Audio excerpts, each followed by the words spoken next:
Nggak pakai kerudung.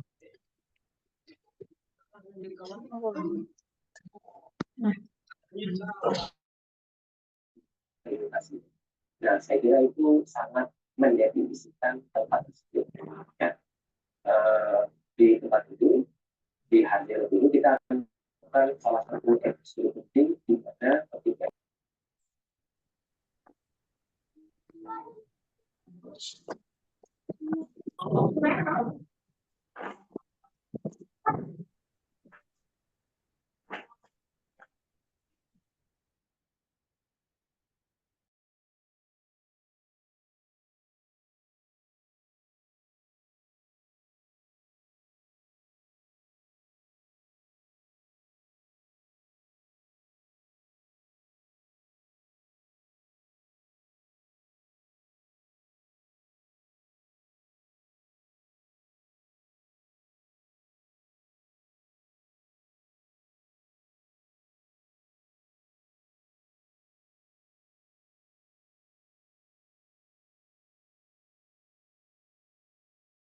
Alam nashrah laka sadrak sama juga di shinnya, shin sama ha juga di udaranya dialirkan. Alam nashrah laka sadrak wa wada'na anka wizrak. Dari segi banyak pendeknya alhamdulillah lancar sekali bunda. Insyaallah bunda silakan besok lanjutkan ke surah Al-Lail bunda ya, dan jangan lupa nanti malam kita belajar tahsin jam 8 malam bunda ya, ditunggu ya bunda. Barakallahu fiik.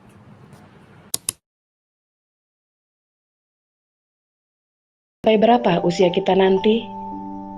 Tidak ada yang tahu pasti selain Allah yang Maha Punya Kendali.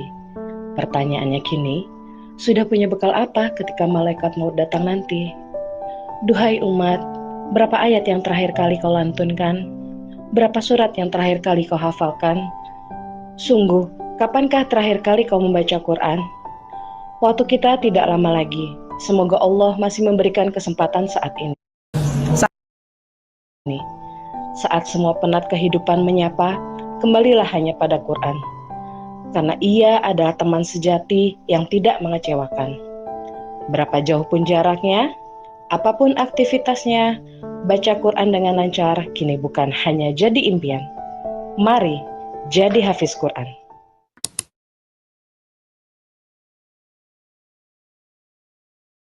Assalamualaikum warahmatullahi wabarakatuh. Kata siapa? Duduk di rumah saja tidak bisa menghafal Quran. Di jadihafizquran.com, ibu-ibu sambil duduk di rumah memperhatikan anak-anak bisa menghafal Quran. Mari kita bergabung bersama-sama.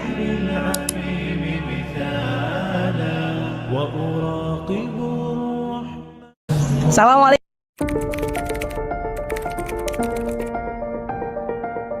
Usia semakin bertambah, tapi bacaan dan hafalan Quran masih gitu-gitu aja. Yuk perbaiki segera. Melalui program Jadi Hafiz Quran, Rumah Tahfiz Al-A'raf telah membantu lebih dari 157 peserta untuk bisa menghafal Al-Quran secara online, mulai dari anak-anak hingga orang dewasa. Setiap peserta mendapatkan bimbingan eksklusif secara private langsung bersama musyrif dan musyrifah yang sudah teruji. Bukan hanya sekedar menghafal, tapi juga dilengkapi dengan program dan kelas-kelas yang akan membuat kita semakin dekat, paham, cinta, dan hafal Al-Quran. Program menghafal itu mudah, kelas tahsin dan tajwid, kajian tadabbur Al-Quran, serta masih banyak lagi. Dengan visi mencetak 1 juta santri, program Jadi Hafiz Quran akan terus membantu lebih banyak orang dimanapun dan kapanpun untuk cinta, dekat, dan hafal Al-Quran. Untuk pendaftaran dan info lebih lanjut, silakan klik link di bawah ini ya.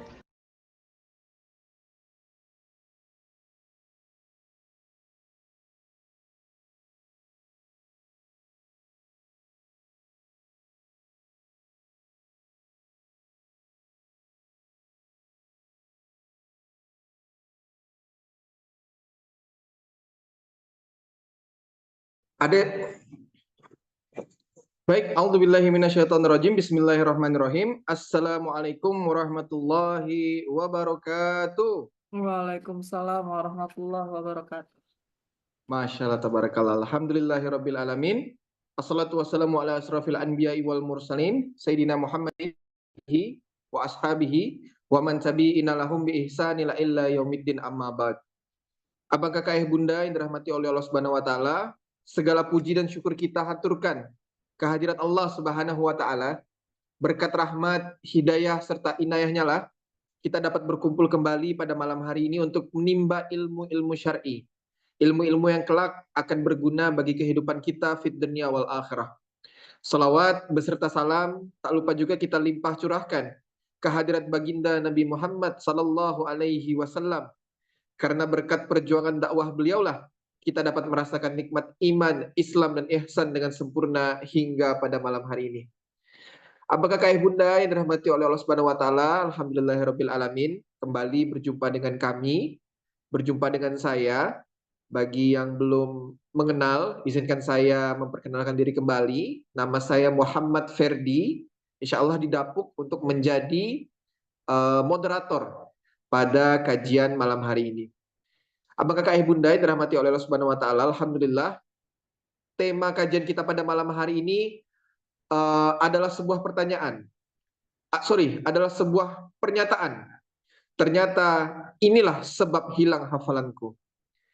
Abang kakak bunda yang dirahmati oleh Allah Subhanahu wa taala, ternyata sebab susahnya hafalan Quran itu melekat di dalam diri kita ataupun bahkan hilang, itu bukan semata-mata hanya karena kita kurang berinteraksi dengan Al-Quran, atau karena kita kurang mendalami ataupun menyelami isi daripada Al-Quran. Akan tetapi hal-hal yang ternyata tidak kita duga sekalipun, itu bisa menjadi sebab hafalan kita menjadi hilang.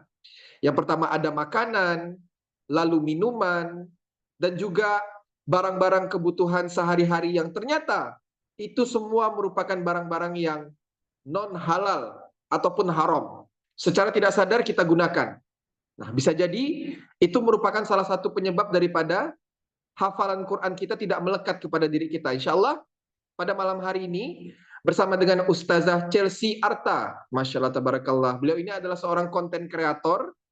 Beliau ini adalah seorang santri hafizah Quran 30 juz, dan beliau ini juga merupakan woman behind the scene komunitas kuliner muslim Indonesia dan juga gerakan sadar halal Indonesia. Masya Allah. Bersama dengan Ustazah Chelsea kita akan membahas nih tentang apa-apa saja penyebab hafalan Quran kita tidak melekat di diri kita. Insya Allah, Masya Allah, tabarakallah. Untuk itu sebelum kita mulai kajian kita pada malam hari ini, marilah bersama-sama abang kakak bunda yang dirahmati oleh Allah Subhanahu wa taala, kita bersama-sama melafazkan ummul kitab secara berjamaah ya. Jadi bagi abang kakak bunda mungkin boleh di on cam kan, boleh diaktifkan kameranya, lalu boleh diaktifkan juga mikrofonnya. Kita sama-sama membaca Al-Fatihah secara berjamaah. Masya Allah tabarakallah. Silakan ayah bunda di on cam kan terlebih dahulu. Masya Allah tabarakallah. Kita mulai dengan ta'awudz dan basmalah ya. A'udzu billahi minasy syaithanir rajim. Bismillahirrahmanirrahim. Alhamdulillahi rabbil alamin. Ar-Rahmanir-Rahim. Maliki yaumiddin. Iyyaka na'budu wa iyyaka nasta'in. Ihdinas siratal mustaqim. Siratal ladzina an'amta 'alaihim ghairil maghdubi 'alaihim waladdallin. Amin.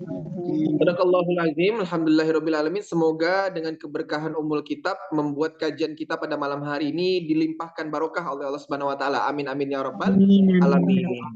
Boleh tetap di on kameranya ya Bunda sekalian supaya kita lebih khusyuk ya menyimak kajian pada malam hari ini. Masya Allah tabarakallah. Sebelum kita mulai pembahasan pada malam hari ini, mungkin kita sapa terlebih dahulu pemateri pada malam hari ini, Ustazah Chelsea Arta. Apakah beliau sudah bergabung di tengah-tengah kita? Assalamualaikum Ustazah. Assalamualaikum Ustazah Chelsea. Halo, waalaikumsalam. Masya Allah tabarakallah. Alhamdulillah ayah bunda Halo, sekalian. waalaikumsalam. Masya Allah. Alhamdulillah ibu sekalian, Ustazah Chelsea sudah berada di tengah-tengah kita. Iya, seru banget. Ini suka udah deh. Masya Allah tabarakallah. Bagaimana kabarnya Ustazah Chelsea? Assalamualaikum. Waalaikumsalam, Bang. Apa kabar? Masya Allah tabarakallah. Alhamdulillahirabbil alamin. Nah, ayah bunda sekalian, seperti yang sudah saya perkenalkan di awal, Ustazah Chelsea ini adalah merupakan seorang konten kreator. Beliau ini merupakan saksi juga, dan juga hari ini merupakan seorang woman behind the scene dari komunitas kuliner Muslim Indonesia dan juga gerakan Sadar Halal Indonesia. Masya Allah tabarakallah. Pada malam hari ini kita akan mengupas tentang apa saja sih penyebab hafalan Quran kita itu tidak melekat di dalam diri kita. Bisa jadi barang-barang konsumsi ataupun barang-barang hari-hari kita itu masih tidak sesuai dengan syariat Islam. Masih ada hal-hal yang sifatnya haram dalam konsumsi kita sehari-hari. Insya Allah pada malam hari ini akan dikupas tuntas bersama dengan Ustazah Chelsea Arta. Masya Allah. Ustazah Chelsea sudah siap untuk mengisi materi? Siap, insya Allah. Bang, kalau saya kirim slide kemana ya? Kirim ke Afwan, kirim ke nomor WA yang menghubungi Ustazah boleh? Ke nomor WA yang menghubungi Ustazah. Bentar ya. Nah, insya Allah nanti akan diputar oleh host. Oke. Nah, jadi ayah bunda sekalian, sayang banget nih kalau kita melewatkan kajian pada malam hari ini. Jarang-jarang kita mendengarkan seorang praktisi yang masih muda, Masya Allah tabarakallah, yang concern pada bidang halal, pada bidang yang sudah terkadang kita luput ya, kita sudah merasa kita sudah menjalankan segala sesuatunya secara baik, akan tetapi banyak ternyata ayah bunda sekalian di zaman sekarang hal-hal yang ternyata kita anggap baik padahal sebenarnya tidak baik. Masya Allah tabarakallah. Ini cocok banget nih kajian pada malam hari ini untuk bunda-bunda sekalian yang mungkin sudah berkeluarga, sudah mempunyai anak ataupun suami.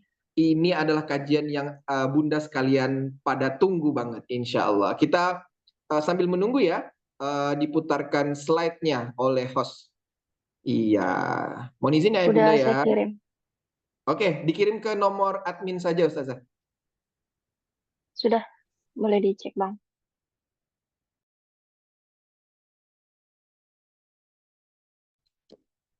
Baik, sedang di-download sebentar filenya. Iya, insya Allah. Sebelum kita mulai, mungkin kita sapa terlebih dahulu ya, bunda-bunda yang sudah hadir pada malam hari ini. Mohon izin, mungkin ada jamaah sekalian yang baru pertama kali mengikuti kajian bersama dengan Al-Araf Mulia, mungkin boleh komen atau hidupkan mikrofonnya. Saya baru pertama kali Ustadz, silahkan. Ada yang baru pertama kali bergabung bersama kita? Assalamualaikum Ustadz, saya baru pertama kali. Saya baru pertama kali, Ustaz. Oh iya, dengan Bunda Syarifah Zahra ya? Iya. Masya Allah tabarakallah. Asalnya dari mana Bunda? Dari Subang Ustadz. Subang, Jawa Subang. Barat. Iya. Masya Allah tabarakallah. Ahlan wa sahlan Bunda. Kalau boleh tahu dapat informasi tentang kajian ini dari mana Bunda? Dari Facebook Ustadz. Dari Facebook. Iya, langsung. Masya Allah tabarakallah. Alhamdulillah Bunda, ahlan wa sahlan. Perkenalkan kami dari Masjid Al-Araf Mulia. Pusat kegiatan kami adanya di Pontianak, Kalimantan Barat. Iya, Masya Allah tabarakallah. Ahlan wa sahlan Bunda, semoga kerasan dan juga bisa membersamai kajian kita pada malam hari ini. Selamat datang ya Bunda Syarifah Zahra. Terima kasih. Lalu juga ada iya, ahlan wa sahlan juga kepada Bunda Widya Fitri dan juga Bunda Sunarni dari Lampung. Selamat datang, dan juga Bunda Herlina dari Sumbawa Barat. Masya Allah, ahlan wa sahlan. Mohon izin ya, kita cek sebentar slide.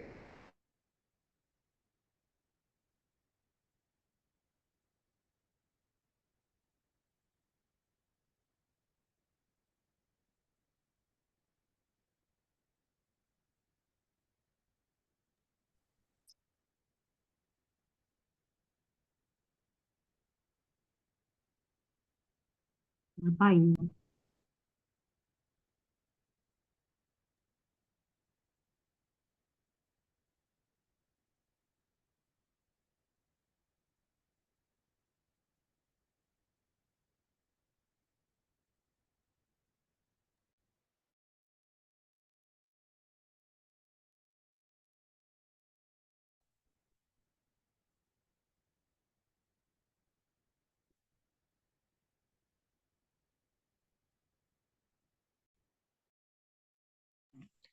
Mohon izin Ustazah Chelsea, ini sudah benar? Mohon izin Ustazah Chelsea, sudah benar ini slide-nya? Kok hitam putih ya Ustadz ya? Oh, mohon izin. Atau mungkin boleh Ustazah Chelsea share karena sudah kita jadikan co-host, mungkin boleh? Eh, Bisa dicoba mungkin, mohon izin. Bentar.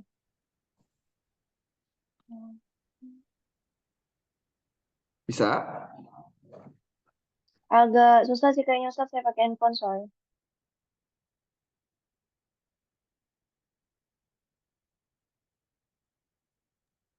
Ya, ini yang kita download Ustazah Chelsea, mohon izin kita coba lagi ya, sekali lagi ya.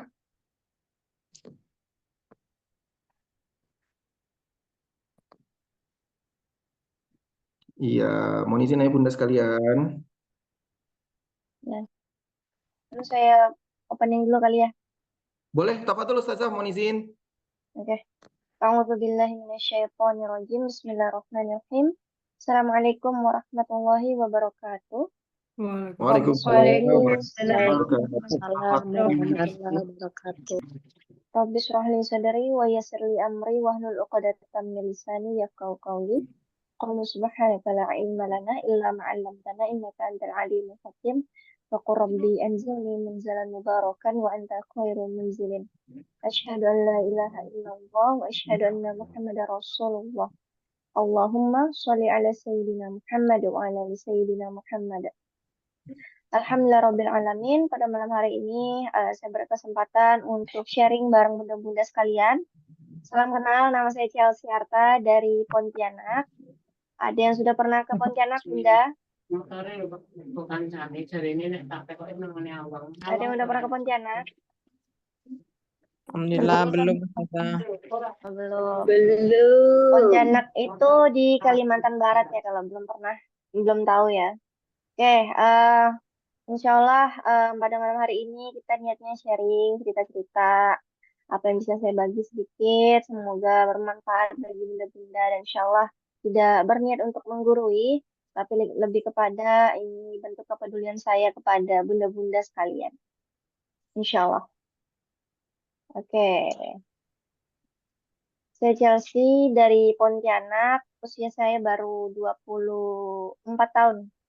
Jadi insya Allah sama kayak anak-anak bunda di rumah, ya, sama kayak anak-anak bunda di rumah. Nah, jadi mohon izin.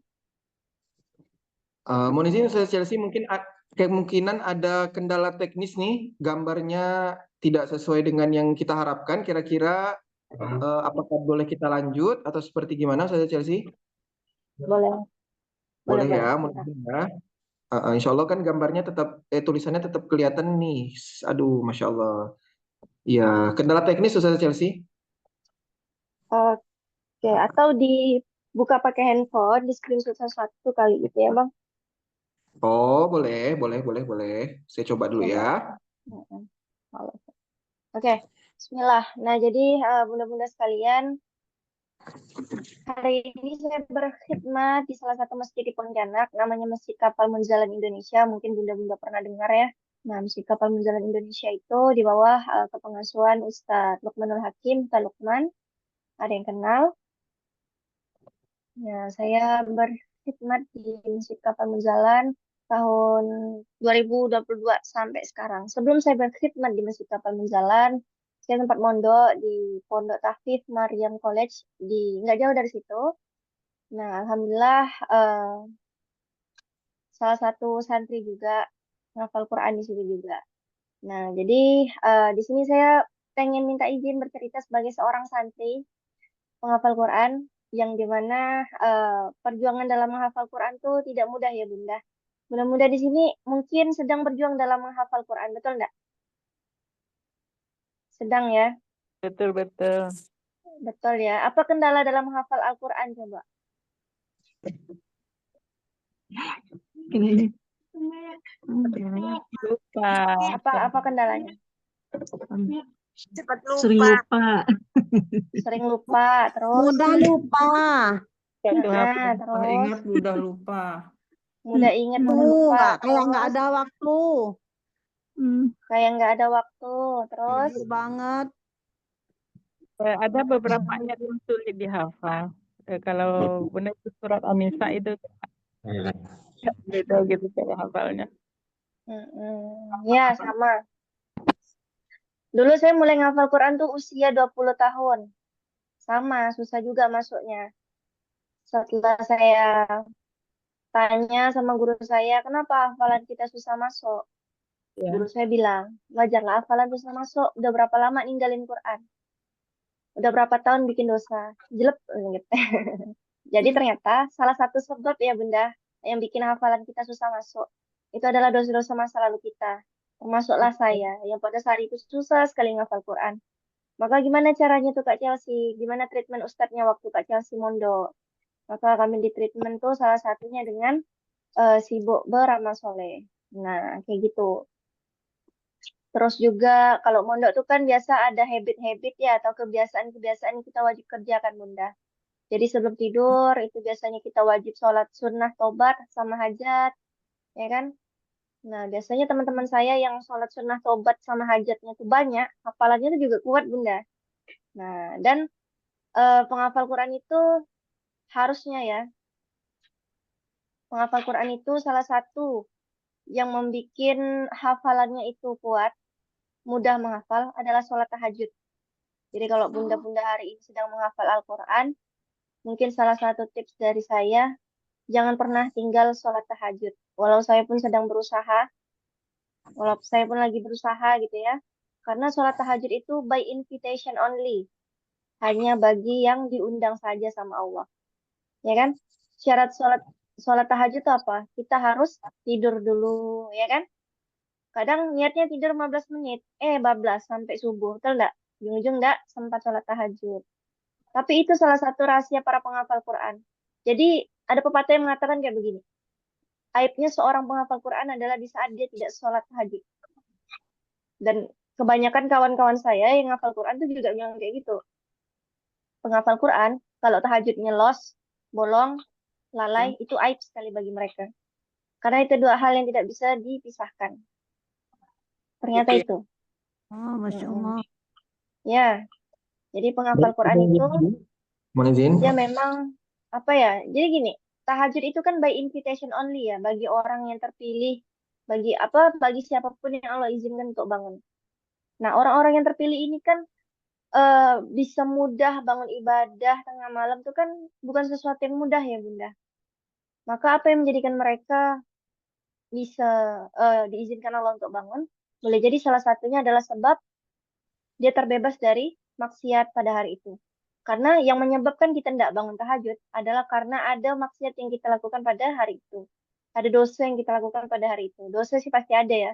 Tapi ini spesifikasinya lebih ke ada maksiat yang kita lakukan di hari itu. Entah gibah, entah habis ngelihat apa, ya, entah, ya banyaklah maksiat yang hanya kita tahu, kita sendiri yang tahu. Nah, jadi itu salah satu yang menjadikan kita tuh susah bangun tahajud dan juga penyebab hafalan kita itu tidak masuk-masuk karena masih ada maksiat yang kita lakukan. Seperti itu. Maka kalau di pondok itu tahajudnya santri-santri itu 12 rakaat, 3 witir. Ya. Bangunnya jam 3 subuh. Jam 3 subuh tuh mandi, jam setengah 4 itu kita tahajud bareng. Terus masih ada waktu sekitar 30 menit menuju subuh. Biasanya kami lanjut tidur, ada juga yang lanjut mandi. Nah, memang sih itu jam-jam yang ngantuk ya. Biasanya kami lanjut tidur atau ada yang nunggu sampai subuh. Nah, kalau udah hajan, barulah qobliyah subuh dan subuh on time. Kayak gitu. Nah, maka tahajud ini menjadi salah satu rahasia para penghafal Quran. Kenapa hafalan kuat? Dan saya pun juga masih belajar untuk menjaga ini biar tetap apa ya istiqomah, karena sebagai manusia ya kita manusia bukan nabi boy gitu ya, kalau kata yang lagi viral tuh ya, kita pasti nggak luput dari dosa ya kan. Nah saya juga nggak, kadang nih tanpa sadar kita boleh jadi melakukan sesuatu yang berdosa, entah itu ngomongkan orang, begibah, itu kan dosa juga ya, maksiat juga, gibah, ngomongin orang, gosip, tuh ya kan, caci maki apa banyak lah. Tapi pada intinya konsepnya seperti ini. Al-Quran itu sesuatu yang mulia dan Mulia. dimuliakan Allah. Betul? Tidak bisa Dan disanding maksiat ya. iya, dan barang siapa yang dekat-dekat sama Al-Quran, itu pasti Allah muliakan. Itu pasti. Entah itu yang menghafalnya, entah itu yang cuman sering bacanya, atau yang mengamalkannya. Itu pasti dimuliakan sama Allah. Siapapun yang mendekat kepada Quran, dia pasti dimuliakan. Ya kan? Ya. Pernah lihat kulit sapi yang ada kaligrafinya? Kulit Belum. sapi kalau nggak ada kaligrafinya, kita berani mijak, betul? Tapi Iya. kalau ada ayat Al-Qur'annya, pasti kita taruh setinggi-tinggi mungkin. Nggak berani kita mijaknya. Betul nggak? Betul. Nah, disitulah poin bahwa Al-Quran tuh bisa mengangkat derajat sesuatu bagi manusia. Ya kan? Terus apalagi? Bulan. Dari 12 bulan. Bulan yang turunnya Al-Quran, bulan Ramadan. Itu bulan yang paling istimewa, bukan? Malam yang lebih baik daripada 1000 bulan. Malam Lailatul Qadar, malam turunnya Al-Quran. Itu juga malam yang terbaik. Kira-kira kalau manusia dekat-dekat sama Al-Quran, kira-kira bisa jadi manusia terbaik dan dimuliakan sama Allah nggak? Insya Allah. Insya Allah. Walaupun mungkin hari ini kita tertati-tati menghafalnya, nggak apa-apa. Goals dari menghafal Al-Quran tuh bukan siapa yang paling cepat, tapi siapa yang istiqomah sampai akhir hayat. Ayat. Ya. Iya. Jadi goals dalam menghafal, jangan kapan selesainya nih, kapan hatamnya nih, jangan kayak gitu. Tebal lagi nih. Justru di saat kita tertati-tati. Jadi gini, Al-Quran tuh kalau kita baca satu huruf, berapa kebaikannya? 20, betul? Iya. Ya 10. kan, 20. Kebayang nggak kalau kita ngafalin satu ayat Ar-Rahman, terus nggak apa-apa, berkali-kali kita nyebut berapa kebaikan yang kita dapat. Ar-Rahman tuh ada berapa huruf? Bayang nggak? Nah, banyak nggak kira-kira kebaikan yang kita dapat? Cuman ngapalkan satu ayat yang sedikit jatuh misalnya. Semakin diulang, semakin banyak kebaikan yang kita dapat. Jadi nikmatin proses menghafal itu. Bukan terkait kapan aku bisa masuk otaknya nih. Kapan nih bisa hafalnya nih. Jangan, dinikmatin prosesnya. Karena balik lagi, kita bikin dosa udah berapa tahun gitu kan. Mintanya nak cepat. Ada proses. Nah, jadi saya dulu tuh ngafal Quran. Prosesnya juga nggak mudah, Bunda. Bayangkan. Yang biasanya sholat itu cuma 5 waktu, dipaksa tahajud 12 rakaat. Terus kalau Ramadan kami itu sholat tarawehnya kan 11 rakaat ya, sama witir 3. Satu rakaat itu biasanya setengah juz atau 1 juz berdirinya. Jadi imamnya tuh baca surahnya tuh 1 juz, 1 rakaat. Bisa terbayang nggak tuh berdirinya berapa menit tuh santri-santri? Sambil megang mushaf. Megang mushaf. Ya, itulah kenapa ya kalau hari ini bunda-bunda punya anak penghafal Quran, balik rumah dia asik nak tidur ya gitu ya. Karena enggak mudah jadi santri. Bahkan kami itu kurang tidur. Bangunnya subuh, kadang tidurnya pun tengah malam kalau kajiannya sampai malam. Belum lagi kalau Ramadan, biasanya kami ngajinya lebih banyak, 2 juz. Sekali ngaji itu 2 juz sehari. Sholatnya 11 rakaat, 3 witir, 1 rakaat tuh surah yang dibaca sebanyak 1 juz. Berdiri itu kurang lebih hampir 30 menit 1 rakaat. Udah siap melaksanakan haji dan umroh dah tuh kalau kakinya seperti itu tuh. Ya, jadi kayak gitu Masya Allah. Dan Dan di saat proses kita menghafal, hafalan yang diulang-ulang tuh Bunda, itu juga di situ juga Allah itu menggugurkan dosa-dosa kita. Jadi Al-Quran itu di saat kita mengulang-ulang juga berfungsi sebagai penggugur dosa-dosa kita. Nah, saya pernah waktu di pondok, cara Allah menggugurkan dosa-dosa saya itu gimana lah pada saat menghafal Quran.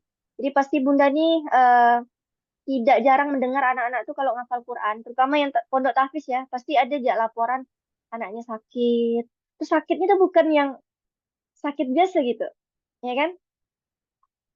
Iya kan? Pasti ada kejadian kayak gitu. Nah, tahu nggak? Saya mungkin waktu itu kalau di pondok ujian sakitnya tuh ada. Ujian sakitnya tuh kayak saya punya mah ya, mah yang udah parah sekali mahnya tuh. Jadi kalau saya sekali jak ngopi, saya bisa langsung pingsan. Itu pernah sampai pingsan waktu di pondok. Karena kan stres menghafal, terus saya ngopi. Ya kan? Jadi itu menyala lambungku gitu ya. Nah, itulah salahnya. Nah, pada saat itu saya diuji juga dengan ujian yang lainnya. Jadi ujian sakit ini nah hanya berbentuk sakit ya kalau di saya. Saya pernah jatuh dari lantai 3 pas di pondok. Dan itu yang jatuh, tahu nggak apa? Kepala dulu. Jadi jangan dikira orang yang menghafal Al-Quran itu tidak diuji sama Allah. Sekalipun dia dekat sama Al-Quran. Justru yang paling dekat sama Al-Quran, itulah yang paling diuji dari segala arah. Pasti. Pasti. Lihat kejadian hari ini. Seorang pendakwah kan, sekali sikap adabnya salah, habis. Apalagi yang menghafal Quran. Apalagi yang menghafal Quran. Justru apa attentionnya, peringatannya itu langsung dari Allah. Balasannya itu langsung. Kami itu langsung. Itu langsung. Dan saya pernah jatuh dari lantai 3 pas bulan Ramadan. Lantai 3 pondok tuh. Iya, jadi gini. Pondok tuh ada tangga luar. Tahu nggak sih tangga yang dilas pakai warna hitam tuh? Tahu kan bentuk tangga yang di luar yang dilas warna hitam. Nah, tangganya kayak gitu. 3 tingkat. Jadi saya baru melangkah dua langkah dan itu habis hujan, licin. Saya pakai kaos kaki. Udah pegangan kuat-kuat, kaki saya ngeslip. Kaki saya ngeslip. Normalnya orang jatuh dari tangga, yang menggelinding itu kan bokongnya. Ya kan? Kalau saya kepalanya. Jadi kepala saya itu di tanah tet. Benar.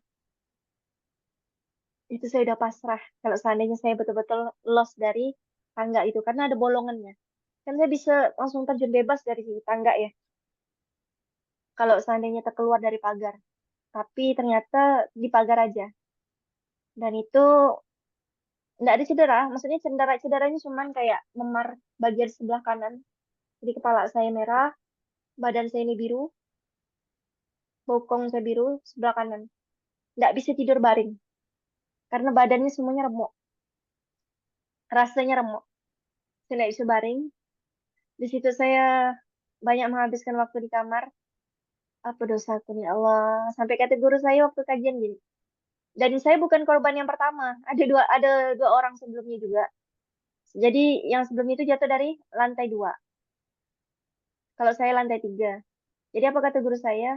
Nah, kalau yang jatuh dari lantai 2 itu berarti nanggung dosa sendiri. Tapi kalau jatuh dari lantai 3, nanggung dosa sekomplek. Berhubung pondok saya tuh ada di komplek. Jadi gitu kata guru saya. Nah iyalah kata saya.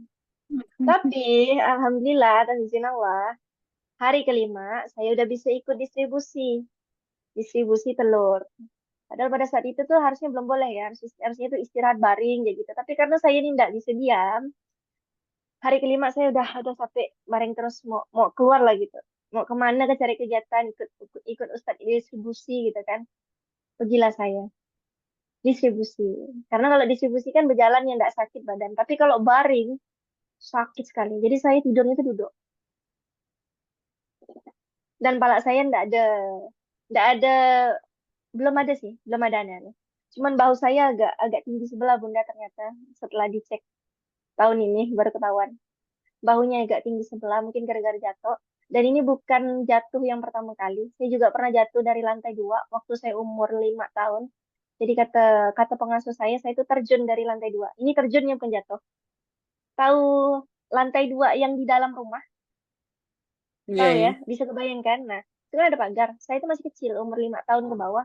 saya manjat, saya terjun. Terjunnya itu nimpa meja kaca hitam yang tebal tuh. Meja kaca kan kalau warna hitam kan kacanya kan tebal ya. Nah, meja kacanya itu. Saya terjun, kepala saya duluan, lagi-lagi kepala. Kepala saya nimpa meja kaca, kacanya terbelah dua, kepala saya nggak ada cacat satupun. Ya, kan kalau Bunda nengoknya alis saya, ini bukan saya sengaja ya, ini juga kecelakaan waktu kecil. Ini bukan dibeset, bukan disilet, tapi ini dijahit, ada bekas jahitan, ini juga kenakalan waktu kecil. Jadi, alhamdulillah, mungkin ini salah satu cara Allah pengen bikin saya gugur dosa-dosanya. Jadi kepala terus yang diincar ya, kepala terus yang diincar. Karena mungkin kepalanya banyak dosa, biar Qurannya bisa masuk kan harus digugurkan dulu dosanya kan. Entah itu melalui sakit atau apapun itu. Karena salah satu penggugur dosa itu adalah sakit. Sakit. Ya, ya kan anak saya di pondok sakitnya hepatitis, tipus, bla bla bla. Nah, oke. Kayak gitu. Jadi ujian mondok tuh pasti ada salah satunya penyakit. Ya. Dan termasuk bunda-bunda yang hari ini menghafal, mentok-mentok itu pasti sakit kepala, betul nggak? Ya. Ya, sakit kepala ya. Pasti ada. Kenapa? Mau detox dulu nih kepalanya nih. Soalnya kalau kayak saya agak ekstrim gitu ya, dari lantai 3 sur ke bawah tuh janganlah, cukup saya aja. Agak ngeri gitu ya. Jadi nggak apa-apa lah sakit kepala aja dulu ketawa. Nah, tapi itu ya gimana ya? Al-Quran itu sesuatu yang suci. Sesuatu yang suci tidak akan bisa bersatu dengan badan yang masih banyak dosanya. Dosa itu pasti ada ya. Tapi minimal tuh dengan menghafal Quran inilah Allah gugurkan dosa kita. Dan kalaupun ada sakit kepala, ada sakit apapun itu, husnuzonnya gini. Ini cara Allah pengen aku biar mudah ngafal Quran. Ini wasilah Allah gugurkan dosaku. Kalau seandainya nanti sedang ngafal Quran diujinya dengan sakit. Itu sih pasti sebenarnya. Ini saya kasih bocoran. Nah, tadi baru tentang tahajud, terus tentang ujian sakit. Tapi sebenarnya ujian menghafal Quran ini ada lagi yang ketiga, hati. Orang yang menghafal Quran itu pasti diuji pakai hati. Yang paling final itu ujian hati. Entah itu dari orang terdekat, entah itu dari netizen se-Indonesia, banyak sih. Udah pasti. Entah itu dari santri, kalau kita sesama santri, ya enggak? Dari orang tua, dari suami. Oh, kau nih ngaji terus. Tak ngurus anak, misalnya gitu kan. Kau nih ngaji terus, tak sempat ngepel rumah, ada ya nanti. Padahal kita nih ngaji, gitu kan. Ya udah itu Betul. ujiannya. Jadi gimana banyak cara menghadapinya? Jadi bagaimana cara menghadapinya? Jaga respon, jaga mulut, jaga hati. Jaga mulut, jaga hati. Jangan dibalas, nggak usah disautin. Siap salah, siap siap salah, siap salah, udah, nggak usah dibalas. Karena semakin kita balas, semakin mengotori hati. Kalau hati kita kotor, ayat-ayat Al-Quran ataupun ilmu Al-Quran tidak bisa masuk ke dalam hati, tidak bisa masuk ke dalam diri kita. Ingat, Al-Quran itu sesuatu yang suci. Kalau badan kita kotor, kotornya ini apa? Masih ngerjakan maksiat, masih dendam iri, hati iri dengki kesumat, masih ada. Bayangkanlah macam mana benda yang suci, yang bersih itu bisa masuk ke kita. Bagaimana ayat Al-Quran bisa melekat dalam hati kita? Kalau isi hati kita kotor. Nggak bisa. Ustazah, saya suka ngambekan, sama saya juga suka ngambekan, tapi saya setelah saya belajar iya udahlah cuma manusia, lebih penting ridho Allah, biar Allah yang balas. Oh, saya gitu, nggak mudah memang, soalnya kita disuruh menahan sesuatu yang nggak bisa kita tahan kan, tapi di balik itu ada kebaikan. Sabar itu kan menahan diri dari sesuatu yang tidak kita sukai, salah satunya. Nggak enak memang, mana ada obat yang bikin sembuh rasanya manis, betul nggak? Ya. Nggak enak memang ngafal Quran. Tapi kalau enak ya nggak jadi penghafal Quran. Nggak enak ngafal Quran. Harus tahajud, bangun tengah malam. Harus tiap waktu megang Al-Quran. Mabuk rasanya kadang. Kayak diruqyah diri sendiri. Belum yang ujian yang sana sini. Memang nggak enak. Kalau mau enak, ya agak lucu kalau ngarepin surga, ngarepin hafalan 30 juz, tapi nggak mau bersusah-susah gitu ya. Nah, maka kata guru saya tuh, kalau mau sukses, siap-siap tidak nyaman. Mau Gitu. nyaman, siap-siap tidak sukses. Jadi sesuatu yang kita lihat hari ini, enak ya dia bisa ngafal Quran. Perjuangan di balik itu tidak mudah. Kalau kita menginginkan sesuatu harus siap sama konsekuensinya. Siap dengan capeknya, siap dengan ayat yang susah masuk otak. Ya kita bikin dosa berapa lama sih? Kita ngafal Quran baru sebulan mintanya cepat. Nggak bisa, Bunda. Justru itulah proses Allah mendetoks diri kita dari dosa-dosa masa lalu. Anggaplah itu proses. So, kalau dibaca berulang-ulang, pahalanya nambah banyak kan? Nah, nggak apa-apa. Minimal harapannya nanti, seandainya kalaupun kita belum hafal 30 juz, kita mati dalam keadaan sedang menghafal Al-Quran. Sama mulia nggak kira-kira? Sama mulia insya Allah. Walaupun mungkin di dunia kita belum dapat tuh hafalan 30 juz. Tapi kalau meninggal dalam keadaan sedang menghafal Al-Quran, minimal lah, itu minimal. Ya kan? Siap. Oke. Tapi yang pertama tadi apa? Sebab yang menjadikan kita susah hafal Quran?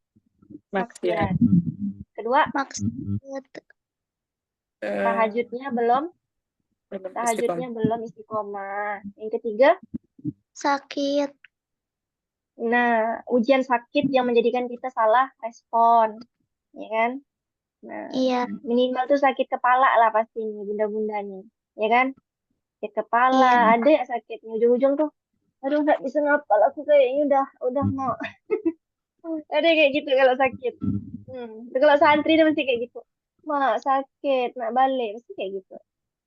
Iya tuh. Ya kan ujung-ujung kita sebagai mamanya nggak tega kan, dah abang balik aja biar mama rawat di rumah. Oh, jangan. Jadi di sini ada yang anaknya jadi santri. Ada Banyak. teh. Ada. Tips dari saya, anak tuh jangan sering-sering dijenguk. Iya betul. Anak tuh jangan sering-sering dijenguk kalau di pondok. Jangan sering-sering dijenguk. Biarkan dia fokus dengan hafalan Qur'annya, ibadahnya. Nggak enak memang rindu sama anak. Tapi anak kita tuh justru sedang berjihad juga loh. Ngafal Qur'annya. Kebayang nggak kalau seandainya dia lagi asik ngafal nih, tiba-tiba mamanya bilang, rindu nak, kapan balik? Ujung-ujung dia nggak sibuk sama hafalannya, malah bimbang mikirkan yang di rumah. Nah, nggak mudah memang, tapi dia sedang memperjuangkan mahkota untuk kedua orang tuanya. Jadi mau nggak mau, itulah yang harus kita korbankan sebagai orang tua. Dan ini saya berbicara sebagai anak. Karena alhamdulillah saya punya orang tua yang dikit-dikit tuh nggak jenguk gitu. Kadang saya malah nggak usah jenguk.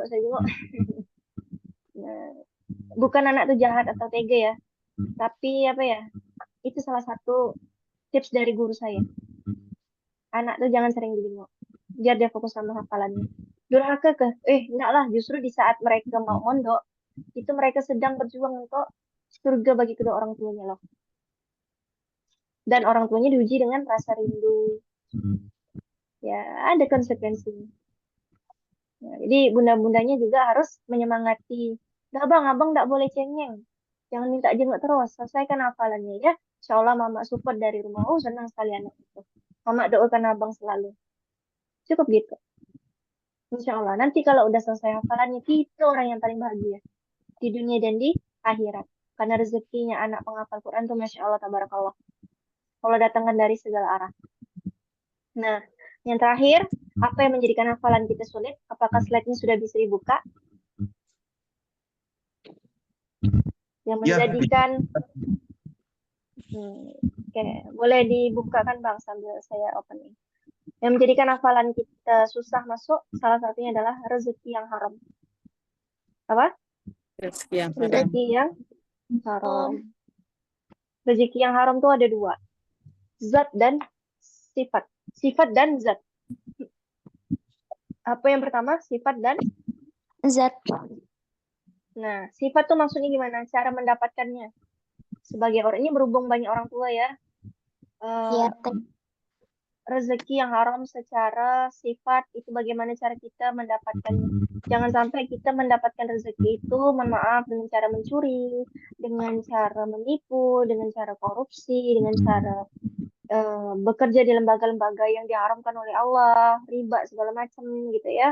Nah, jangan sampai rezeki kita hari ini kita pakai untuk menafkahi anak kita, yang dimana itu menjadi darah daging dia dalam kesehariannya. Oke, anak kita santri, tapi kalau rezeki kita salah sumbernya, maka nanti rezeki itu akan menjadi darah daging, energi dia untuk beramal soleh. Energi beramal soleh yang berasal dari rezeki yang haram, itu outputnya pasti susah ibadah dan senang bermaksiat. Nah, jadi ada dua nih, output rezeki haram.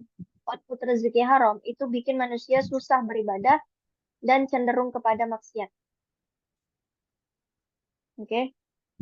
Output rezeki halal, mudah beramal soleh, dan mudah beribadah. Beribadah itu luas, termasuk ngapal Quran. Nah, Kak Chelsea, tapi saya ndak makan babi, saya ndak nipu orang, saya ndak korupsi, saya ndak bekerja di lembaga riba, segala macam. Tapi ngapa anak saya masih susah ngapal Quran?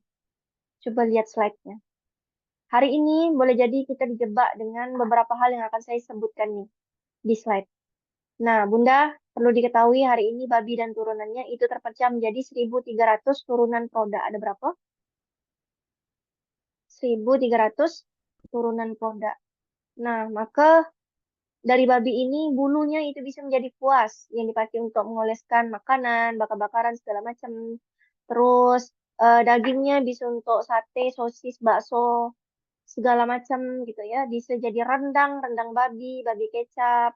Terus lemaknya bisa menjadi campuran pada kosmetika, lemaknya biasa pada bakery, lemaknya biasa dipakai juga pada makanan, minyak tambahan biar wangi gitu ya. Jadi bukan pakai minyak bawang tapi pakai minyak babi.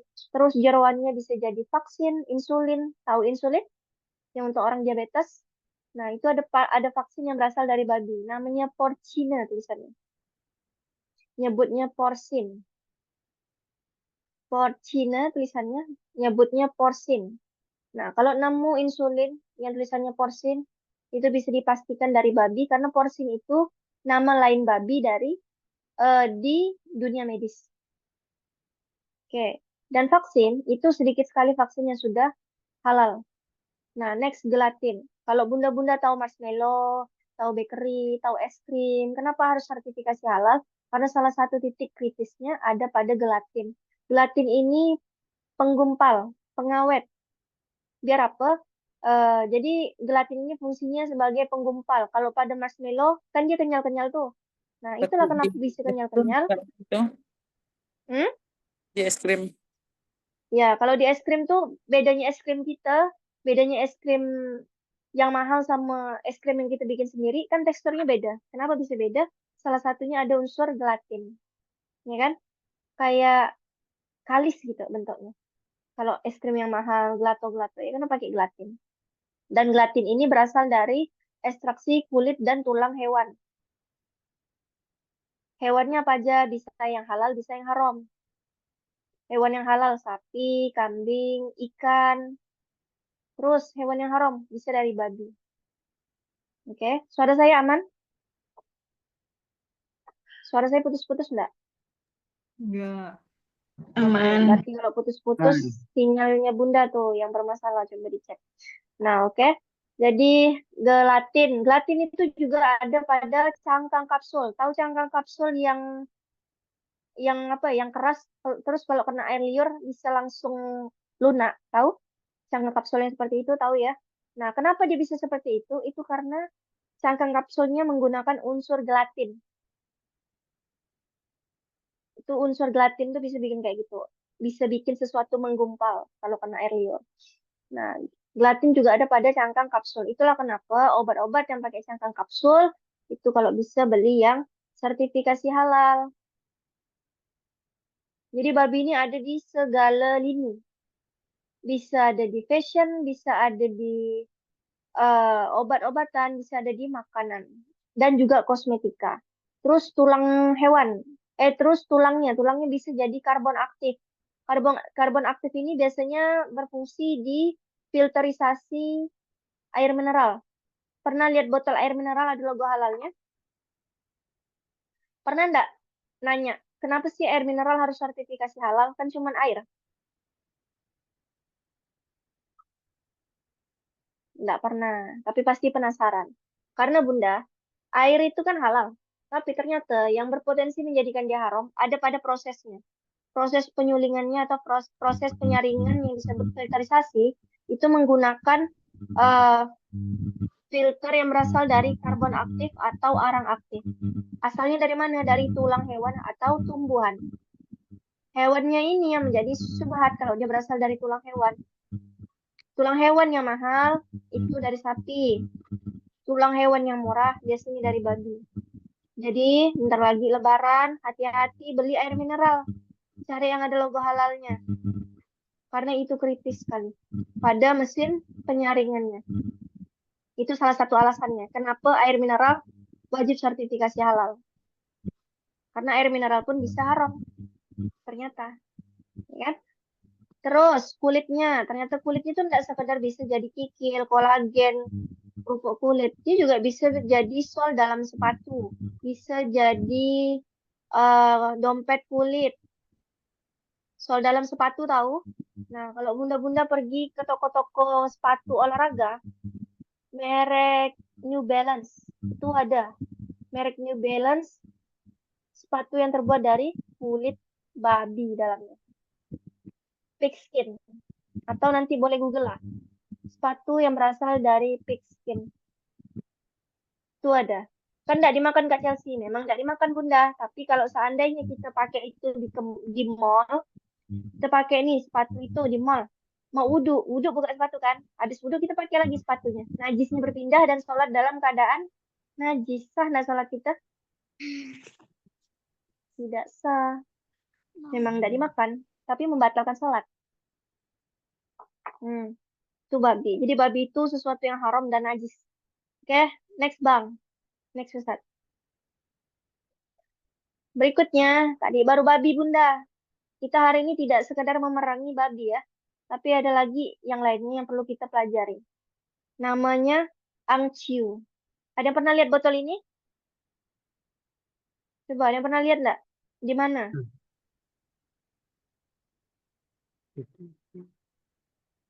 Di mana? Rumah makan seafood, betul. Ya, karena ada Belum tulisannya ya. pernah, Ustazah. Ya. Jadi ini namanya angciu, dihafalkan di screenshot, tapi ini baru satu ya jenis angciu. Sebenarnya angciu ini ada banyak jenisnya. Dan angciu ini biasanya digunakan pada makanan seafood, terus pada makanan Chinese food, Oriental food, terus pada tumisan sayur. Oke, pada tumisan sayur. Pernah lihat orang numis sayur keluar api? Pernah. Hati-hati kalau apinya warna biru. Karena itu bukan berkemungkinan ya, udah pasti pakai bantuan alkohol. Jadi api itu kan kalau ada warnanya kan, kalau apinya biru berarti ada bantuan alkohol. Tapi kalau apinya warna merah, ya itu bantuan minyak dan api biasanya. Kayak gitu. Nah, kalau apinya warna biru pada tumisan atau pada makanan, berarti dia ada menambahkan alkohol atau khamar pada masakan itu. Hati-hati. Apakah alkohol menguap? Tidak. Yang haram itu, kalau banyaknya haram, maka sedikitnya haram. Tidak ada toleransi. Itu Islam. Oke? Nah, ini angciu atau biasa dikenal dengan arak merah. Banyak orang non-muslim hari ini taunya kita tidak boleh makan babi. Tapi kadang kita masih dikasih arak masak, arak putih. Next, Bang. Di screenshot ya. Mohon Jadi kalau diulang mau makan kembali tuh, tadi, Ustazah.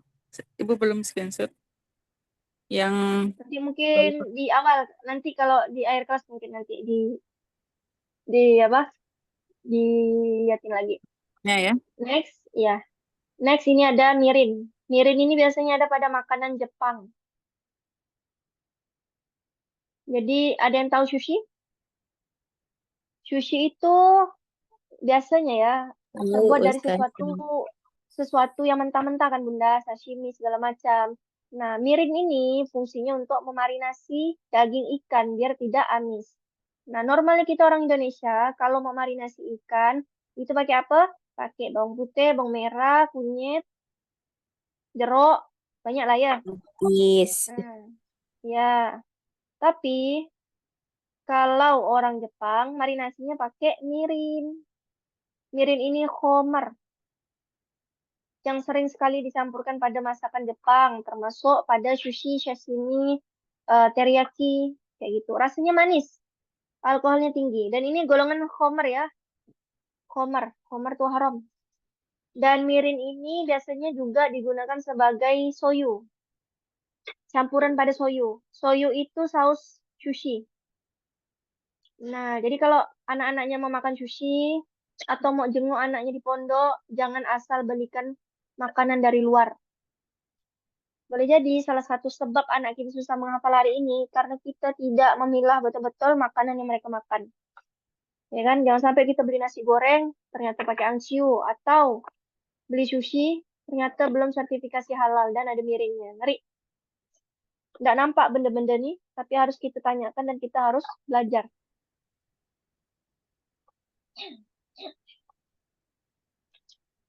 Oke, terus. Next, Bang. Tadi yang pertama, babi. Terus, angciu, mirin. Berikutnya ada ram atau Baileys. Ini buat abang-abang yang suka ngopi. Hati-hati. Buat yang suka ngopi, kopi itu halal. Tapi kalau dicampur dengan khamar, maka statusnya berubah menjadi haram. Ini dua-duanya khamar ya. Ram itu khamar, Baileys itu khamar, minuman keras. Baileys itu rasanya creamy, manis. Creamy ya. Terus kalau ram itu rasanya wangi. Essence yang wangi sekali, kayak parfum, kayak minum parfum. Jadi kalau susu atau kopi ditambah itu, susu creamer kopi, tambah ram, enak sekali. Kenapa enak sekali? Karena saya pernah kejebak haram di kopi. Jadi seseorang tuh akan diuji dengan sesuatu yang dia sukai. Saya tadi cerita saya punya asam lambung karena saya suka ngopi. Saya diuji dengan kopi pada saat sebelum mondok. Inilah yang menjadikan saya titik baliknya kenapa saya berdakwah halal hari ini. Karena pernah kejebak haram dan tidak mau orang lain juga kejebak haram kayak saya. Kayak gitu. Oke. Nah, kopi ini Bunda, salah satu menunya ya. Semua ram apakah haram? Ya, haram. Maupun yang ada alkohol ataupun yang alkoholnya 0%. Sesuai dengan kaidah fikih ketiga atau keempat, al-wasilatu ila haramin haramun. Segala sesuatu yang menjurus kepada keharuman, mendekati yang haram, mirip-mirip yang haram itu haram untuk dikonsumsi. Menyerupai pun tidak boleh. Sebab untuk kue ada yang pakai ram, betul. Itu yang menjadikan kue itu haram. Nah, hati-hati. Bakery itu 14 titik kritisnya. Jadi, sebagai orang tua, jangan sampai kita asal-asalan beli bakery. Kuasnya dari bulu babi, kuenya pakai ram yang 40%, merek kupu-kupu atau butterfly, betul? Merek itu kan? Iya, iya.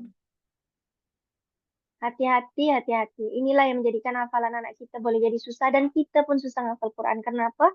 Kemarin beli kuenya sembarangan, belum halal certified. Itu alkoholnya 40% Bunda. Tapi Kak, 0% alkohol, tidak boleh. Itu mendekati kepada yang haram. Mendekati zina aja haram. Apalagi berzina. Ya kan? Ini mirip-mirip yang haram lagi. Dan tidak boleh. Karena takutnya kita terbiasa dengan yang haram dan memaklumi sesuatu yang udahlah, tidak mirip. Rum butter haram juga Kak, enggak, itu beda. Kalau rum butter tuh kan tulisannya ROOM butter. Kalau ini tuh ram RHUM, beda. Oke, itu bahasan Iya. di bakery, tapi ini saya bahas secara garis besar dulu. Nah, itu tadi ram ya. Jadi ram itu bisa ada pada dessert, bisa jadi pada bakery, bisa pada kopi. Jadi kalau misalnya ngopi, abang-abang, ada tuh menu namanya kopi Baileys atau kopi Iris. Iris itu sama dengan Baileys. Jangan terkecoh. Dicatat Iris sama dengan Baileys. Jadi kalau ke coffee shop ada menu yang namanya kopi Iris, kopi Baileys, atau dessert Iris atau Baileys. Nah itu fix.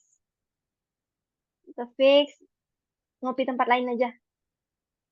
Nah, next. Tadi kopi, banyak ya ternyata ya. Dan saya tuh pernah dengar cerita gitu. Dulu tuh salah satu brand donat kan belum halal. Terkenal donatnya, terkenal brand donatnya warna oranye, mungkin bunda-bunda tahu. Lama disertifikasi halal. Dan memang sebelum halal tuh rasanya enak sekali. Semenjak ada kewajiban wajib halal, baru halal tahun ini atau tahun kemarin. Dan rasanya berubah. Nah, di saat rasanya berubah, saya yakin berarti pada saat proses sertifikasi halalnya ada bahan yang direvisi. Kenapa bahan itu direvisi? Boleh jadi karena tidak sesuai syariat Islam, atau belum sertifikasi halal, atau memang tidak halal. Nah, dan itu salah satu brand favorit saya yang saya suka beli dulu sebelum paham. Nah, tapi semenjak dia belum sertifikasi halal, 5 tahun saya nunggunya, baru saya pergi lagi makan di situ. Seketat itu saya menjaga. Dan ini ada kuas bulu babi. Pernah lihat kuas ini di mana? Di toko bangunan. Pada makanan, banyak makanan apa? Ikan bakar. Ya, biasa dipakai pada ikan bakar. Biasa pakai ikan bakar, pentol bakar, pentol, sate, banyak. For your information, Bunda, sederhananya gini. Ini kuas makanan atau kuas cat? Kuas cat. Apakah food grade? Tidak, Food tidak. grade enggak? Tidak lah. Tidak. Untuk dinding kok. Tiba-tiba untuk makanan.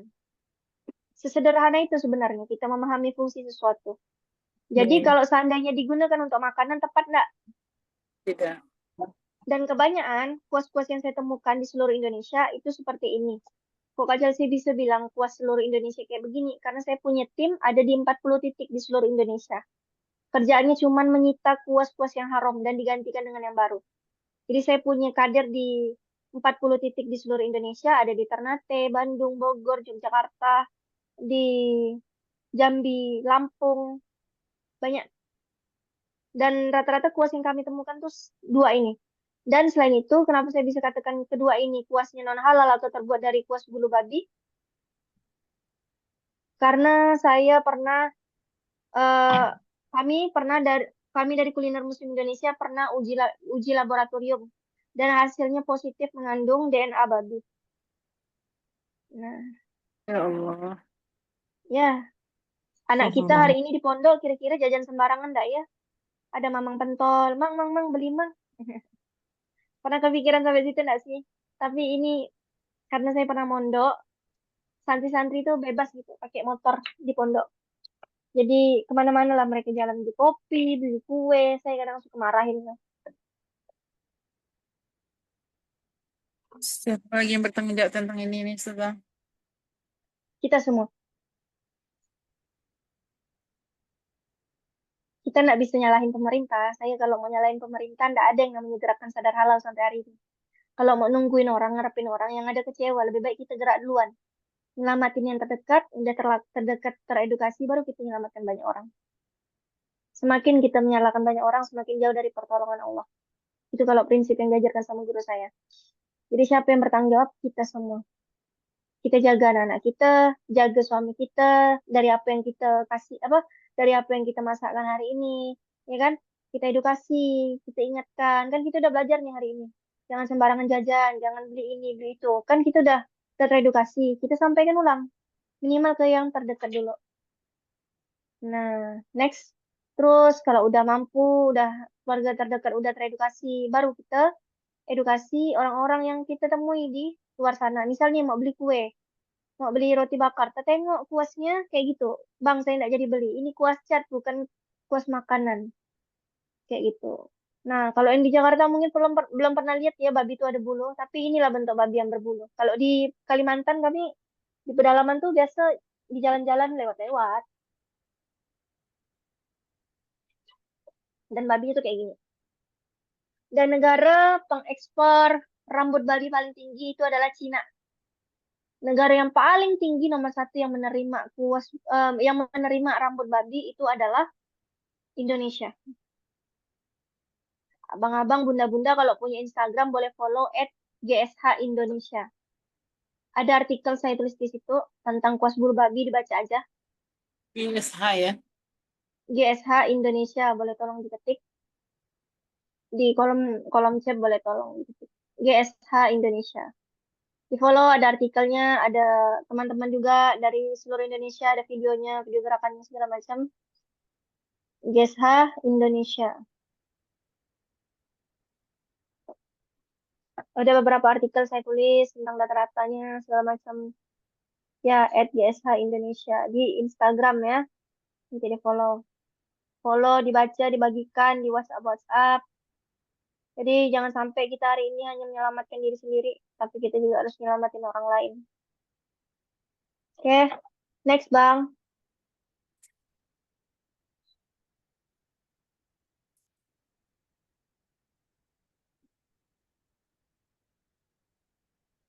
Nah, berbicara tentang bakery. Bakery itu satu bakery aja ada 14 titik kritis, Bunda. Jadi tidak bisa kita asal-asal beli bakery. Ada berapa? 14 titik kritis. Gimana potensi kritisnya? Tepung, mentega, margarin, butter, rum essence, vanilla essence, coklat, kuas, shortening, banyak. Kalau bakerynya sudah sertifikasi halal, bagaimana? Insya Allah aman. Nah, ini tim saya dari beberapa daerah. Tuh, di foto sebelah kiri, kuas yang kita sita tuh sama semua bentuknya. Karena memang itu kenyataan di lapangan. Banyaknya memang kuas itu. Kuasnya sama. Yang di tengah itu ada Mas Farli dari Bogor, yang kanan dari Kayong Utara. Jadi kuas-kuas di lapangan tuh kebanyakan kayak gitu. Next.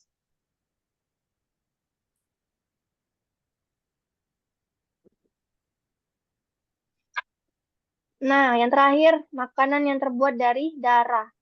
Buat yang di Jawa, pasti pernah dengar saren, dide, atau marus. Makanan yang berasal dari darah, darah sapi, darah ayam, atau apapun itu. Walaupun hewannya halal, kira-kira darahnya halal nggak untuk dimakan? Tidak. Tidak. Karena dalam Quran surah Al-Baqarah, ayat Surat 173, A'udzubillahi Al-Maidah. minasyaitonirrajim. Innama harram alaikumul maitata wad dama wa lahmal khinzir wa ma uhilla bihi li ghairillah. Faman ittura ghairu baghin wal 'adin fala itsma alaih. Innallaha ghafurur rahim. Dan sesungguhnya Allah mengharamkan bagi kamu bangkai, darah, daging babi, dan hewan-hewan yang disembelih selain menggunakan nama Allah. Nah, jadi darah itu haram, termasuk yang bentukannya kayak saren, didi, atau marus. Kelihatannya seperti hati binatang, tapi ini darah. Jadi kalau ke Lamongan, ke angkringan, kalau mau beli hati sapi atau hati ayam, pilihlah yang bentukannya benar-benar hati, bukan kotak-kotak kayak gini. Karena ini hukumnya haram.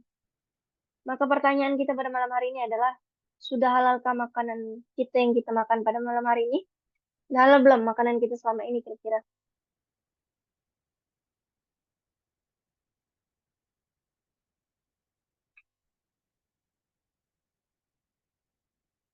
Gimana? Udah halal belum?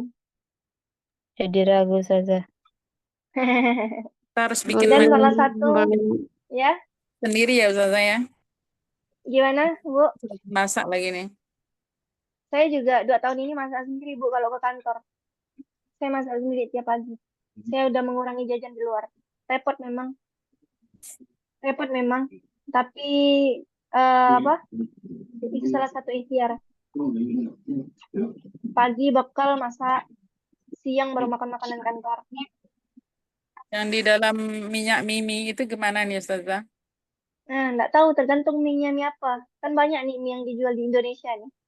Kita harus tanyakan itu minyaknya mie apa. Ya, mau tahu itu minyak apa ya kita tanyakan. Hmm. Nggak bisa Entah dijawab ke, juga. Susah iya, nggak kali bisa dijawab ngajarin juga anak-anak karena harus kita ngelarang lihat makanan. langsung gitu, tanya langsung Dia kayak hanya gitu. makan juga kan. Iya.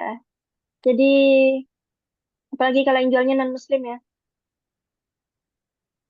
Yang jualnya non muslim terus restorannya belum sertifikasi halal, Kalau Semuanya saya halal lebih milih, bagi mereka. kalau saya lebih memilih tidak makan di situ. Karena alat masaknya, pencuciannya pasti gabung. Kalau alat masaknya bisa, pasti pencuciannya gabung. Najis itu berpindah pada saat basah, termasuk pada saat cuci piring. Sabut-sabutnya. Itu itu dulu untuk pada malam hari ini, dan salah satu sebab juga doa kita tertolak dan belum dikabulkan sama Allah adalah karena sesuap makanan haram yang masuk ke dalam badan kita itu menjadi sebab ibadah kita tertolak selama 40 hari. Jadi ibadah itu juga termasuklah doa. Nah, dan yang menjadikan badan kita nih banyak sesuatu yang kotor-kotor karena ada perkara haram yang tidak kasat mata masuk ke dalam badan kita dan kita tidak tahu. Itu yang bikin kita susah ngafal Quran. Salah satunya. Iya kan? Baru ngeh ya udah malam hari ini ya. Dan anak kita di pondok pasti ada mamang-mamang jual pentol. Entah kuasnya halal atau enggak. Banyak potensinya. Kita enggak tahu dia ada dikasih roti sama siapa, bakery sama siapa. Itu sebabnya. Itu dulu untuk pada malam hari ini. Syukron, jazakumullah khairan katsiran. Yang baik-baik datangnya dari Allah, yang buruk-buruk datangnya dari diri kita sendiri. Dari saya sendiri, akhir kalam. Assalamualaikum warahmatullahi wabarakatuh. Ada pertanyaan? Waalaikumsalam warahmatullahi wabarakatuh. Masya Allah, tabarakallah, jazakallah khair, barakallahu fiik kepada Ustazah Chelsea Arta. Mohon izin, Ustazah, terima kasih banyak atas materi yang telah disampaikan. Kita akan buka sesi pertanyaan, mungkin kita batasi menjadi 2 pertanyaan ya. Nah, untuk itu silakan bagi bunda ataupun ayah yang ingin bertanya, silakan on-kan kameranya dan juga sampaikan pertanyaannya. Terlebih dahulu perkenalkan nama dan juga domisilinya. Silakan. Ada yang ingin bertanya, Ibunda sekalian, silakan. Ya, Assalamualaikum warahmatullahi wabarakatuh. Waalaikumsalam warahmatullahi wabarakatuh. Boleh perkenalkan dirinya Ustazah, Bunda? Ya, baik. Saya perkenalkan dari Bunda Misra dari Sumatera Barat. Sumatera Barat, Masya Allah, tabarakallah. Silakan Bunda dengan pertanyaannya. Sehubungan dengan faktor penghambat hafalan tadi, saya tertarik pada satu hal ini, masalah hati ya. Ternyata ujian ini memang berat di lintas hati. Saya mohon pendapat dari Ustazah ataupun dari yang ada di sinilah. Memang tidak semua respon, kadang-kadang keluarga ini low respon, kita sudah punya penyakit suka menghafal, candu Al-Quran atau sangat gitu ya. Nah, terkadang misalnya bagi seorang istri gitu kan, mana yang harus kita dahulukan di sini gitu. Misalnya kita pulang subuhan gitu ya, maunya hati ini mengaji gitu, maunya hati ini murojaah dulu, tetapi terkadang mana yang dulu kan ini mengurus melayani suami, buat tehnya atau apanya, padahal nanti ketika kita udah terjun ke dapur, ibu-ibu ini susah berhentinya dan ujung-ujungnya nggak jadi murojaah gitu kan.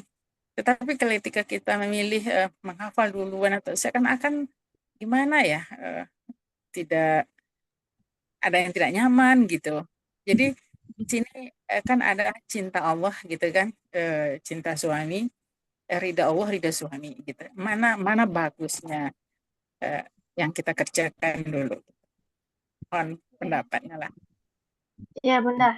Berhubung saya belum jadi istri, jadi sejauh yang saya pelajari, maka kalau begini keadaannya, yang kita harus dahulukan adalah ridho suami. Selesaikan dulu kewajiban kita sebagai istri, baru kita mengerjakan amaliyah kita pribadi. Dan Gitu ya. kalaupun kita subuh-subuh itu habis sholat harus masak kan bisa murojaah sambil dengan murotal. Bisa pakai murotal murojaah itu. Jadi Bunda mendengarkan, jadi ada yang namanya speaker Quran.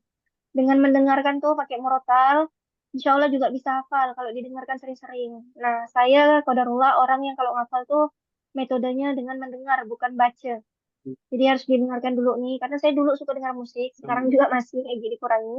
Nah, jadi em, pakai merotal itu sangat membantu. Kita hafalin dulu nadanya. Jadi kalau dari nadanya kita udah hafal, apalagi koriknya bagus gitu ya, baru kita tiba-tiba tuh pasti ngalir tuh. hafalannya tuh. Tiba-tiba apa aja satu halaman kayak gitu. Nah, itu murojaah, Bunda. Jadi murojaah tuh enggak harus pakai pakai mushaf. Mungkin nanti kalau pakai mushafnya setelah pekerjaan rumah beres dan setelah suami pergi kerja kayak gitu. Didahulukan itu ya. Ya, boleh jadi dari kita mendahulukan suami tadi, Allah permudah hafalan kita. Nah, sama juga kayak guru saya, Bunda. Sama kayak guru saya, beliau itu santri. Posisinya lagi menghafal Quran, tapi gurunya malah ngajak safari dakwah. Kapanlah kira-kira sempatnya untuk menghafal Quran? Walhasil gimana sikap beliau? Karena posisinya lagi jadi santri, maka imam yang beliau taati adalah guru atau ustadz, ya kan? Jadi beliau fokus khidmat sama guru. Walhasil apa? Di antara kawan-kawannya yang sudah lulus, beliau yang hafalannya masih kuat. Karena apa? Karena tadi ada berkah atau ridho guru. Nah, jadi mungkin interaksi sama Quran itu tidak lama, tapi sekali interaksi itu langsung nempel gitu. Nah, boleh jadi seperti itu nantinya. Baik, terima kasih. Ya Bunda, semangat menghafal Qurannya. Insya Allah jadi pahala dua-duanya. Masya Allah, tabarakallah. Alhamdulillah, insya Allah sedikit banyak jawab ya Bunda Misra ya. Semoga harapannya baik, semoga harapannya Bunda Misra bisa istiqomah dalam kebaikan, dalam mengabdi kepada suami dan juga mengabdi kepada agamanya. Kita doakan ya, semoga Bunda Misra bisa istiqomah di jalan Allah Subhanahu wa taala. Amin amin ya rabbal alamin. Terima kasih Bunda Misra. Mohon izin kita sambung ke pertanyaan terakhir ya. Kita batasi pertanyaannya menjadi 2 pertanyaan saja. Mohon izin silahkan. Bagi yang ingin bertanya, aktifkan kameranya dan juga aktifkan mikrofonnya. Silahkan. Ada yang ingin bertanya? Silahkan. Ya. Kalau tidak ada saya boleh. Mikrofonnya Bunda. Bunda Murni mungkin ingin bertanya, mikrofonnya diaktifkan Bunda. Bunda Murni, ya. Mikrofonnya diaktifkan Bunda. Ya, silakan. Ini sebelum tadi yang dibilang Ustazah itu salah satunya adalah ya. Bunda boleh perkenalkan nama dan juga domisilinya terlebih dahulu kepada kita semua. Saya Bu Murni dari Pontianak. Oh, Masya Allah. Tinggal di Pontianak di Tabrani Ahmad. Saya mau nanya ini sama Ustadz Ustazah itu, bilangnya tadi kan kalau kita bangun tahajud jam 3, usahakan 12 rakaat. Tapi saya itu kalau bangun jam 3, kamar mandi apa itu ini, keluar 10 menit lah ya. Terus sholatnya tuh kalau 12 rakaat itu gimana gitu? Apa habis kita sholat 2 rakaat salam kita nggak berzikir? Gimana gitu Ustadz? Mungkin itu pertanyaan saya. Ya. Assalamualaikum warahmatullahi wabarakatuh. Waalaikumsalam. Ya Bunda, kami kalau di pondok itu bangunnya jam 3, sholat tahajudnya startnya jam 3:30, selesainya jam 4 subuh. Dulu itu azannya itu 4:30 di Serdang. Dulu itu azannya 4:30. Nah, jadi gimana cara sholatnya? Jadi pakai sistem 2 rakaat. Normal kerajaan pemerintah ataupun adat. Pakai 2 rakaat salam, 2 rakaat salam kayak gitu. Dan doa yang dibaca itu doa-doa yang pendek. Langsung Al-Fatihah, surat pendek udah gitu. Salam. Iya. Iftitah kan sunnah, bukan wajib. Jadi habis salam itu langsung berdiri lagi sampai 12 rakaat gitu ya? Berdiri ya. Jadi 6 kali salam. Baru witir 3 kali, 3 rakaat. Saya biasa witir itu setelah sholat Isya Ustazah.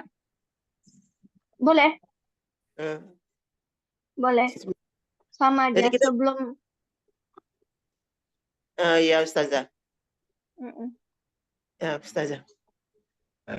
Bisa sebelum, bisa sesudah tahajud Bunda. Sebelum tidur atau sesudah tahajud. Ya. Cuman kalau mencapai 12 rakaat sekarang itu jam 4 udah azan. Iya betul, jam 4 udah azan. Berarti lebih awal lagi bangunnya Bunda.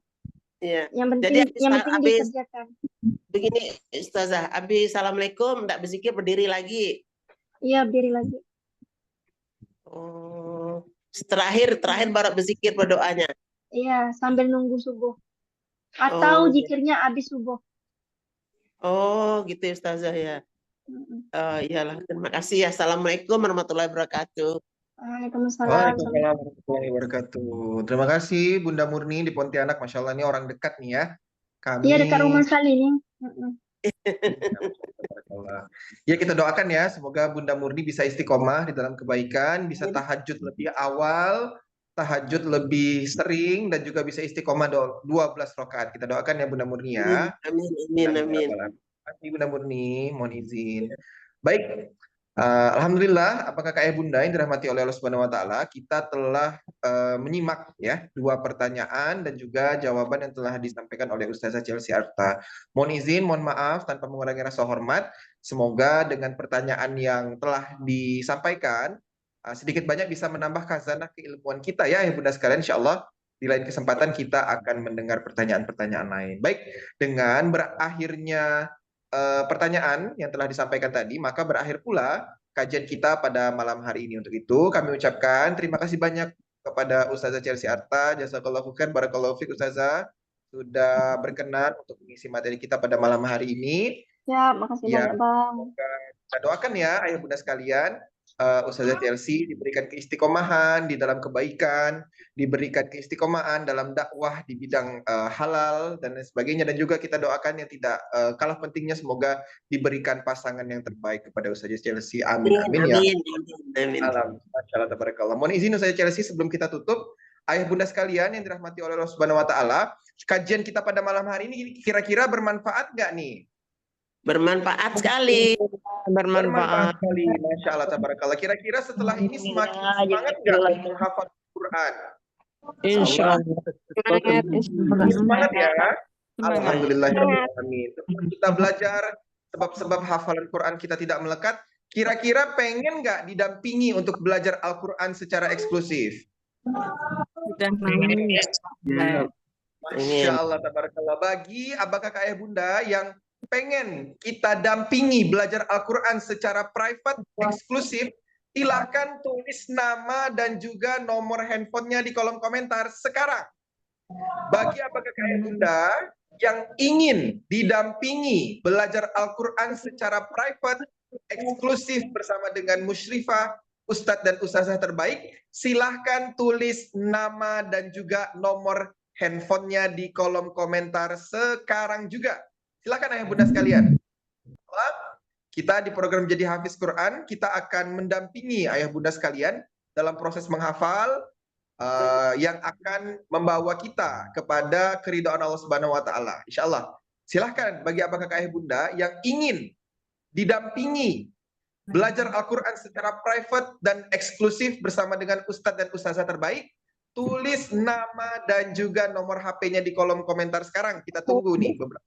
Masya Allah, tabarakallah. Sambil kita menunggu, mungkin kita akan melihat kembali pemutaran VT yang akan diputarkan oleh host kita. Silakan host. Ustazah, Ustadz, bunda-bunda izin pamit.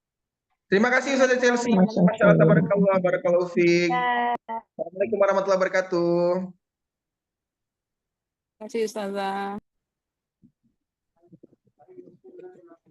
Sampai berapa usia kita nanti? Tidak ada yang tahu pasti selain Allah yang Maha punya kendali. Pertanyaannya kini, sudah punya bekal apa ketika malaikat maut datang nanti? Duhai umat, berapa ayat yang terakhir kali kau lantunkan? Berapa surat yang terakhir kali kau hafalkan? Sungguh, kapankah terakhir kali kau membaca Quran? Waktu kita tidak lama lagi. Semoga Allah masih memberikan kesempatan saat ini. Saat semua penat kehidupan menyapa, kembalilah hanya pada Quran. Karena ia adalah teman sejati yang tidak mengecewakan. Berapa jauh pun jaraknya, apapun aktivitasnya, baca Quran dengan lancar kini bukan hanya jadi impian. Mari jadi hafiz Quran.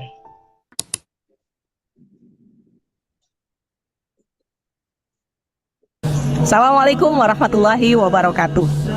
Kata siapa? Duduk di rumah saja tidak bisa menghafal Quran. Di jadihafizquran.com, ibu-ibu sambil duduk di rumah memperhatikan anak-anak bisa menghafal Quran. Mari kita bergabung bersama-sama.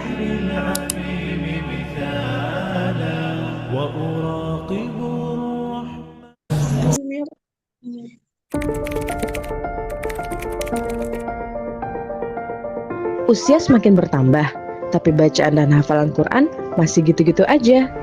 Yuk perbaiki segera. Melalui program Jadi Hafiz Quran, Rumah Tahfiz Al-A'raf telah membantu lebih dari 157 peserta untuk bisa menghafal Al-Quran secara online, mulai dari anak-anak hingga orang dewasa.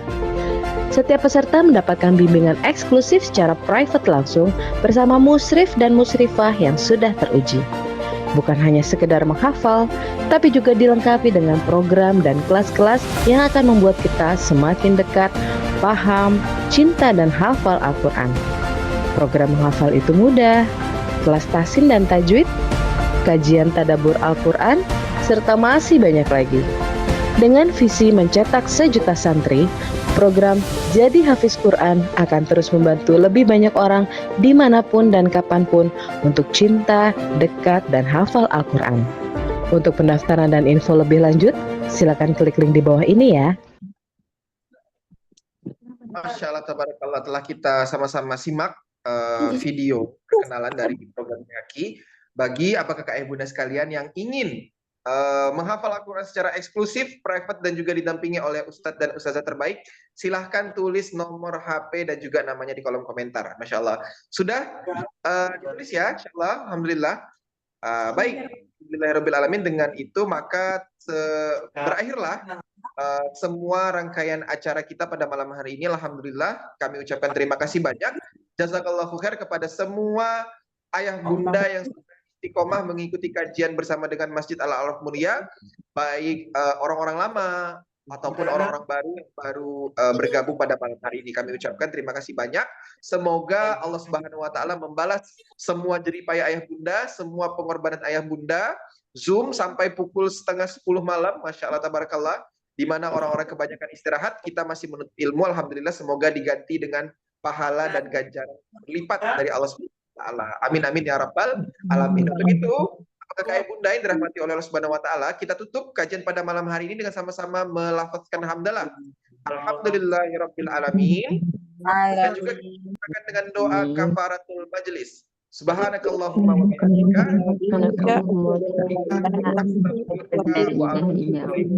Assalamualaikum warahmatullahi wabarakatuh. Waalaikumsalam warahmatullahi wabarakatuh. Selamat beristirahat. Jangan lupa tahajudnya 12 rakaat. Masya Allah. Warahmatullahi wabarakatuh. Assalamualaikum.